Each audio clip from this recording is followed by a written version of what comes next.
भाई साहब नमस्कार। सत श्री अकाल।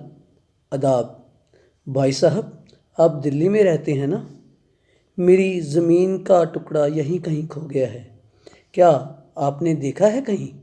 सुना है यहाँ तो हर सड़क पर सीसीटीवी कैमरे लगे हैं।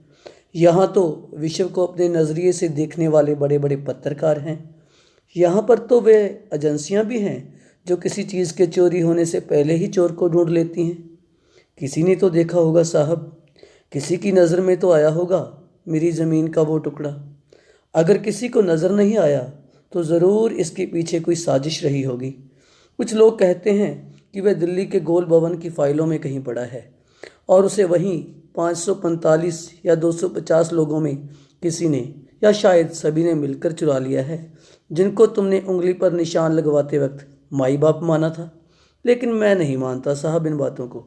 मैं नहीं मानता कि वे आत्मा चोरी कर सकते हैं संविधान की, वह झूठी कसम खा सकते हैं ईमान की, वह हिमालय से कंचनजंगा चुरा सकते हैं, वे इलाहाबाद से गंगा चुरा सकते हैं।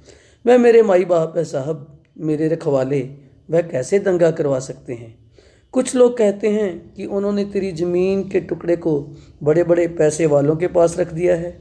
तेरी छोटी सी ज़मीन अब बड़ी हो जाएगी, तू खुशहाल हो जाएगा, माला माल हो जाएगा।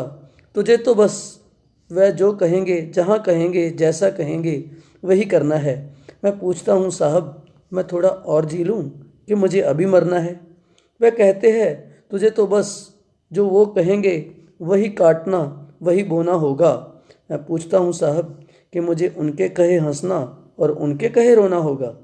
माई बाप, आपने मेरी बात ध्यान से नहीं सुनी शायद। सुनी है तो समझी नहीं शायद। मैं उन लोगों की बात नहीं करता माई बाप जिनकी ज़मीर गिरवी है। मैं तो अपनी बात कर रहा हूँ जिसकी ज़मीन गिरवी है।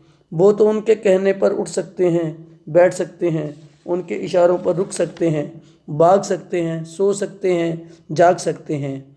मैं उनकी बात नहीं कर रहा साहब जो किसी की डुगडुगी पर कभी भी नाच सकते हैं। अरे माई बाप, मैं कितने महीनों से सड़क पे सो रहा हूँ।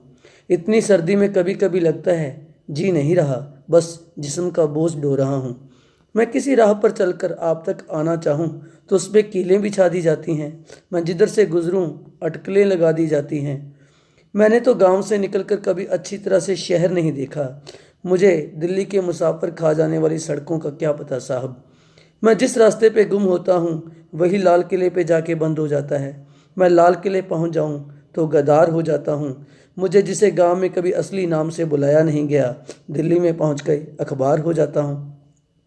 माई बाप, मुझे लाल किले से क्या लेना? माई बाप, मुझे लाल किले से क्या लेना? वह आपका हो या शाहजहाँ का। मुझे तो इतना पता है, मैं अपने देश में होकर भी ना यहाँ का हूँ ना वहाँ का। मैं ना आतंकवादी हूँ ना अलगाववादी। मैं तो आज भी ढूंढता फिरता हूँ कोई आज़ादी। मुझे तो बस मेरी ज़मीन का कोई खोया टुकड़ा दे दे। मैं तो महज छोटा सा एक किसान हूँ साहब जो गांव में बसता है। मैं हिंदुस्तान हूँ साहब। मैं तो महज छोटा सा एक किसान हूँ साहब जो गांव में बसता है। मैं हिंदुस्तान हूँ साहब, वो हिंदुस्तान हूँ साहब, वो हिंदुस्तान हूँ साहब।